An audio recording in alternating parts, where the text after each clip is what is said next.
صباح الخير أعزائي المشاهدين، كنتمنى يلقاكم هذا الفيديو في أحسن الأحوال إن شاء الله يا ربي. نبداو بالصلاة على نبينا. اللهم صل وسلم وبارك على سيدنا محمد وعلى آله وصحبه أجمعين. ومن بعد أعزائي المشاهدين، المهم بغيت نشارك معكم هذا الفيديو اللي هو بسيط بزاف. اليوم الصراحة البنات راني صبحت عيانة، بيتها الليل كامل بالدرسة ديال العقل راني مشكيت عليكم.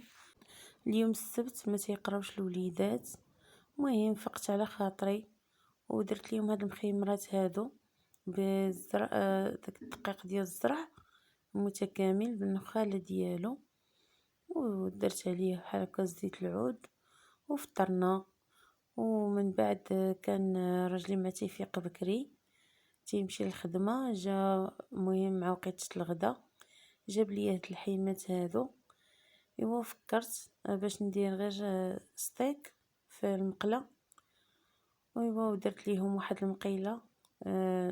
من قطعته بهذا الشكل هذا بحال هكا، ودرته في المقيله وقطعت عليه واحد البصله. المهم ما نخليه غير شي شويه حتى المهم يتقلى ليا واحد شويه.